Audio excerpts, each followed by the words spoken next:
and your music director gets to take a fucking break, good for you. He's in the bathroom and you will leave him the hell alone for the next 10 minutes. Thank you for being here. Give it up for yourselves and coming out supporting us. This is comedy. Yeah.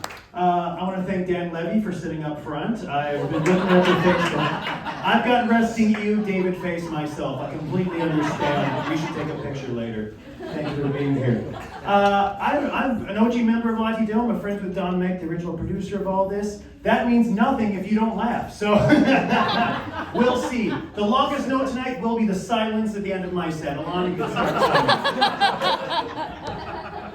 I'm 37. Oh no! I have to stop doing musical theater now, right? You eventually edge out of it. 37. I'm a different man than I was in my 20s. My hair is thinning now. Peace be with you, sir. Peace be with a few of us, sir. I'm Ghost of Christmas Future, I'm headed your way. My 20s I would freak out. But I'm still 6 foot tall. I'll be fine. The only people that can see my hair thinning up top are men who are taller than me and women I'm eating out, so. Either way, congratulations, you did it. You got there. You made it. You made it to the mountaintop. Maybe a few times if my jaw doesn't lock up, we'll see. TMI? TMJ. All right. All right, some of you pulled away immediately, some of you are way too close to me. Dan, stay with me. Dan. You're my through line. If something doesn't work, I will reference you. I'm not dating right now, but I don't want to die alone. So something's got to give, right? Here's my two options. Win the lottery or open my heart again. I don't like those odds. Either way, I don't like either one. I've deleted every dating app. Give it up for that, right? Every dating app from my home screen. Those are fucking embarrassing. Oh my God. Tinder is the real red flag. Get rid of it. The only true dating apps that ever existed are farmersonly.com and Black People Meet, and they can suss out who's not there for real purposes. So I'm not getting up at 4 a.m. and I have no rhythm, so I guess I have to meet you in real life. Here's one thing I thought about myself, dating at least now. Who has figured out this, that they date almost exclusively the mentally ill? Who likes to party? Who likes to party? You're artists, I know you're fucking in the room. Yes, who did? Yes, exclusive. If you're with them right now, you're locked in, don't worry about it. They know you love them. Just pat them on the head and get them something to eat later. That's all you gotta do. And I'm talking about like we're all depressed, we all have anxiety. Like I'm attracted to women with borderline personality, bipolar, nth level. Who's with me? Yeah. I just wish they would tell me up front. That's all I ask. Just tell me up front. I will either way. It's for me, dating is kind of like the bag of popcorn right out of the microwave. Like for a while it's fun, and after a while, like you think it's done popping, and oh, night terrors. Okay. Oh, an organic alarm clock. I love you, sweetie. Just tell me up front. I'll do it too. Like all of your sexual needs, your relationship desires, your mental illnesses. First date. Yeah? No, you guys like second dates. I understand. Okay. I've done it before. I've gone out with a woman. She goes, "Hi, my name's Jenny. I'm schizophrenic." And I go, "Hi. Okay. My name's David. I'm polyamorous. So, we're both seeing other people. That's great. I will dedicate 1 year of my life to this, and then we will never speak about it again. How about that?" You should lie on dating websites. Absolutely. That's what they're for. They're not, let's be real. You should lie in person, but nothing on your phone is real anymore. And if you're too honest, that's just a red flag immediately. I read a profile that made me actually delete Tinder. And it was a woman who said, "There are 3 rules for dating me." Fine. Boundaries. Love them. Great. 3 rules for dating me. Rule 1, you have to own your own home. Rule 2, if you have a fish in your profile picture, swipe left. Rule 3, all capital letters, no Jews. Like, oh! What the fuck? It's like 2024. Who the hell owns a home? That is disgusting. That is impossible standards, ladies. ladies. Lower them, for God's sakes. That's not topical. I wrote that joke 8 years ago. So, also my name's David. I'm named after the star. It's real. It's for real. That's the only. It's weird being the diversity hire for a show, being the comedian, and I'm a straight white guy.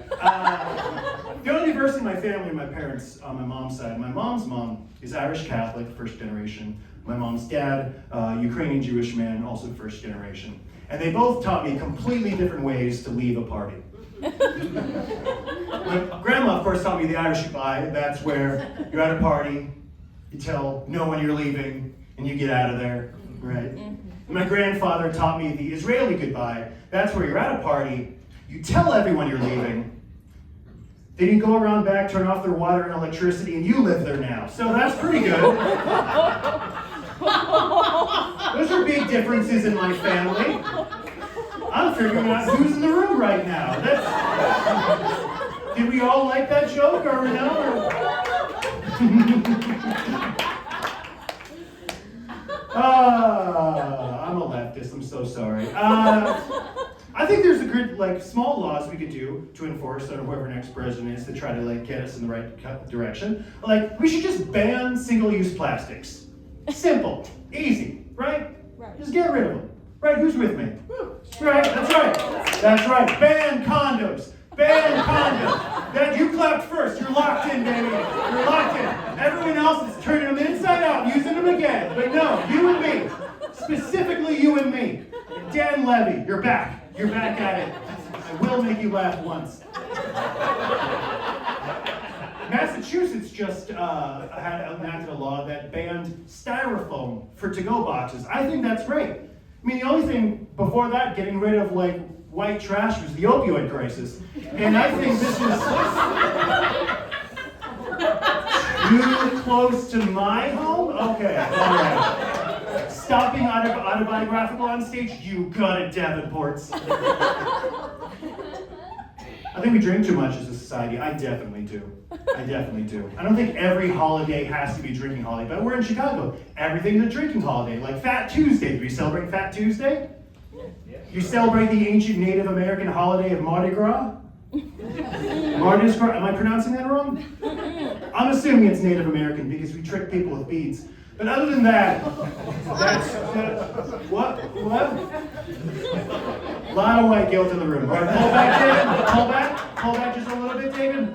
You got it. Cut that one. Cool. I got a vasectomy. I'm a hero. Yeah. There's no more me's coming out of me. You're welcome to the future. What I know about a vasectomy, though, is that it's like any other surgical procedure. You have to meet the person ahead of time, the surgeon, and they're going to tell you about it.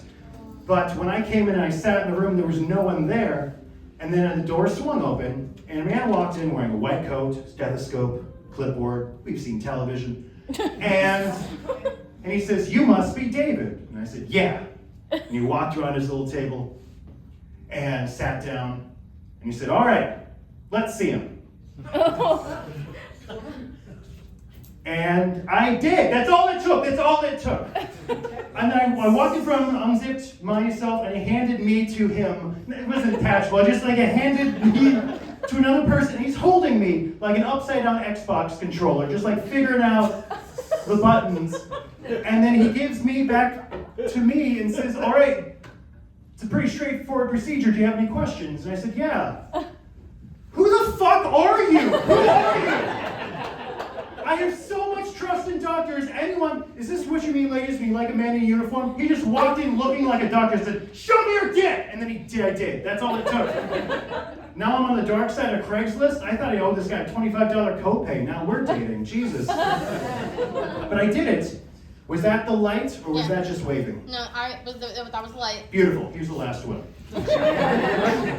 I've got a vasectomy, and all men here should, because women should not be forced to get IUDs. Those things are fucking painful, and you don't have to lie. It's also a man's responsibility to take care of yourself, so that's my one thing. Don't clap, sure, you're ruining my time. But here's what I learned, how stupid I was as a man. Along the laundry, because the last woman I dated, she got an IUD and we were having shower sex. And wear shoes, that's your protection, don't slip. And I pulled out like a gentleman, right? Madame. Right? Shower sex makes different sounds, we're adults. And I pulled out like a gentleman, and she said, well, we're monogamous, we're clean, and if you want, you could finish inside of me. I had never been given that option before. The first time, the first time you were given that option, I had nightmares of children without eyes running out of the forest calling me dad for like a month. Like, no! You don't call me daddy, they do. Get out of here. Get out of here. And that's when I learned how stupid I was, because along the laundry list of reasons women get IUDs, body autonomy, hormonal control, financial reasons, I never realized one of those was so men could come inside of you. I always thought, I feel like I'm taking crazy pills. I always thought it was in case we did. It's a preventative measure. You're not supposed to rely on it. You know when all of our cars got seatbelts and airbags? No one was driving into trees because of